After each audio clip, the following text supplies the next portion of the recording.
my phone for like 10 minutes and I'm talking on it. And like I was just at the laundromat, and I dried up somebody else's clothes because I put all the money in and hit the button, and I'm looking at the dryer and it's not moving, and I look down and everything's moving.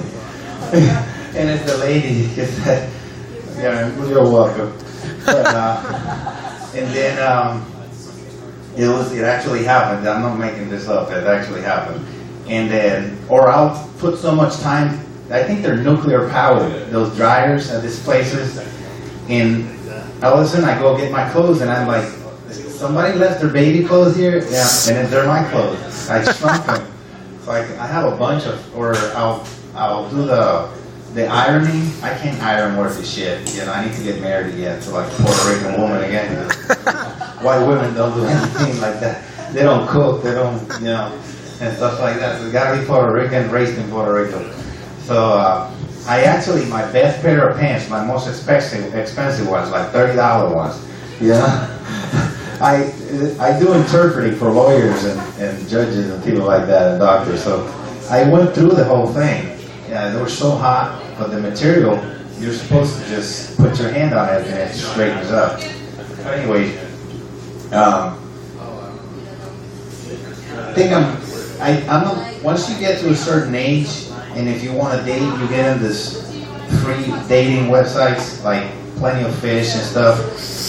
I think I wouldn't date or try to go for Harmony. I heard they reject people in those places. I'm scared of rejection. Once you reach 43 and you've been divorced and the mental asylums and all the stuff you've gone through, you don't want any more rejection. So you go to this cheap, Joe Blow dating website, and but they're worse because it gets old. When I was your age, I could go chase tail for 3 weeks solid. Nowadays, it's a chore. It's really a chore. I mean, I've actually thought about developing a brand of products where you can get an orgasm and use them, like Bust a Nut Cheerios, where you just take a couple of spoons of that and you'll be having breakfast at your house, and then you tweet about, I just had an orgasm with Bust a Nut Cheerios, the best in the market. Well, you go up like, Domino's Nookie or something like that with the liver, and I think they should make prostitution legal, and it's legal everywhere else, just not here. But, and then all these women have these profiles on there, and with a list of the stuff that you can't want. You can't want sex, and you can't be looking at other women. So for my first date, I was getting ready with my Legos and my coloring books and stuff to go on a date with them because, you can't want sex. And you get to the date and all of a sudden they're like, just letting you know that for the first 3 months of dating, I don't have sex, and I can't afford 3 months of dating, I really, before we go and do something. So I just get my check, and says, here's my number, and call me in 90 days, So, I mean, you get really frugal after 30.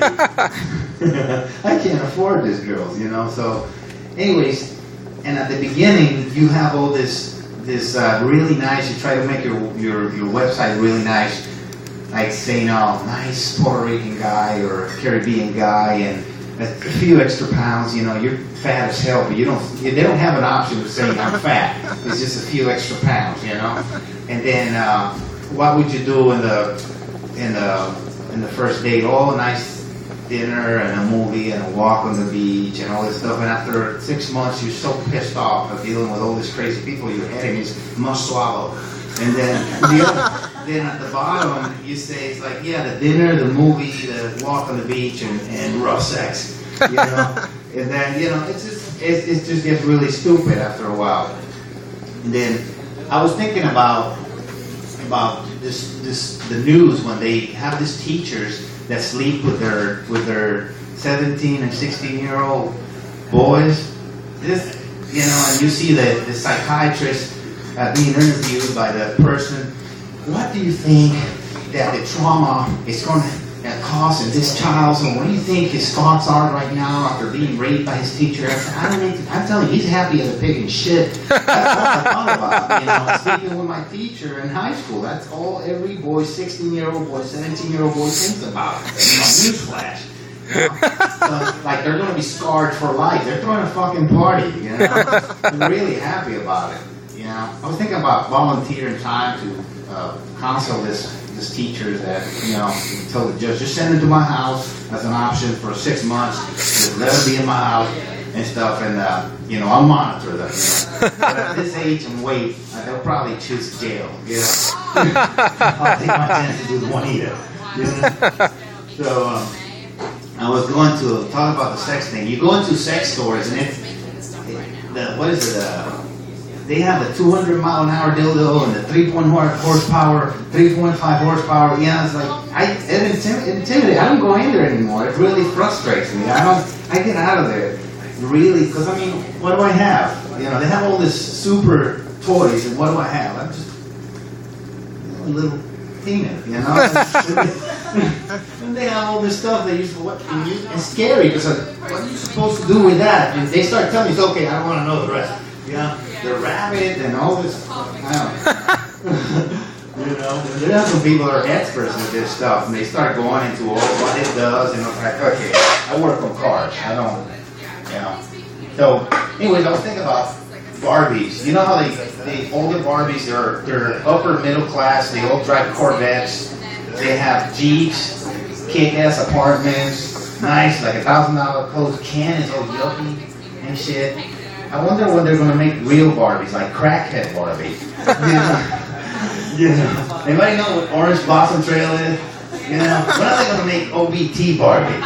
You know, they don't have the Corvette. I think they would have something like the Lynx bus pass and condoms and you know, crack pipe included, and then or a syringe or whatever they're using, and then instead of, you know, like the nice houses and stuff that they have that, you know, you can buy for your kids, the houses, you know, the Barbie house. Well, this would be like the shithole motel, $20 a night motel, the Sands motel down there. It would be, yeah, something like that, or they would have like the abused wife Barbie with the split, with the black eye and the, you know, and then pimp Ken. Ken would be a pimp, you know, with the hat and the feather and stuff like that, gold teeth and shit. So I think they should make more real stuff, and because they want to paint this picture to everybody that that's what life's supposed to be. And when are they going to make Puerto Rican Ken? You know? Congas and stuff, and the 1.8 1982 Toyota Corolla instead of the fucking Corvette. We don't like Corvette. You know, that's all. You know, anyway. I was thinking about jokes that I can make to you that are not rude, but I don't know many. You know, you get to a certain point in your life that you've seen so much shit that you have to laugh. Today's tragedy is going to be tomorrow's comedy. That's what happens in life.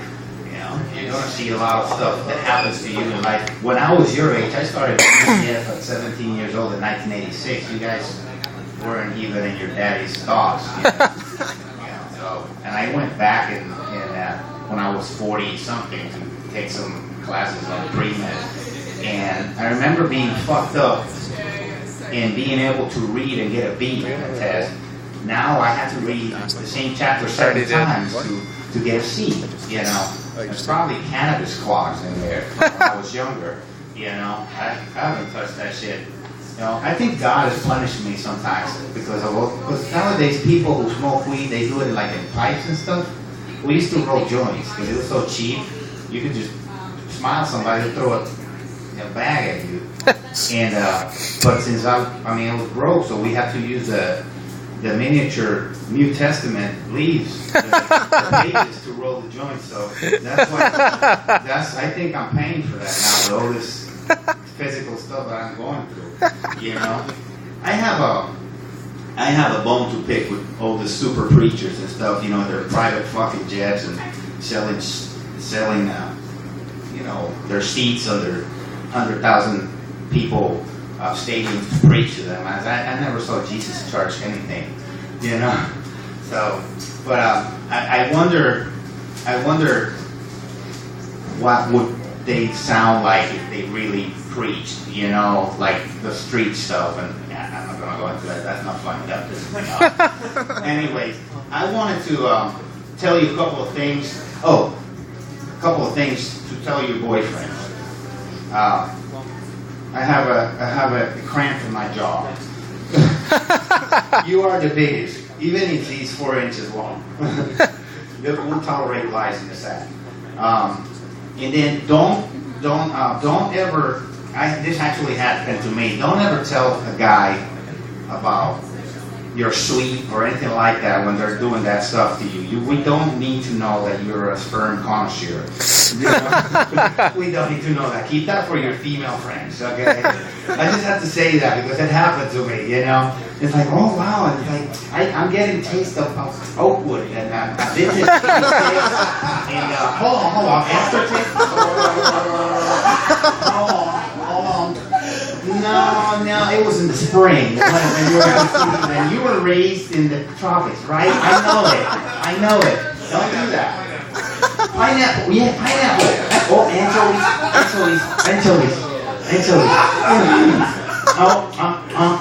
No, that. Ooh, that was herpes.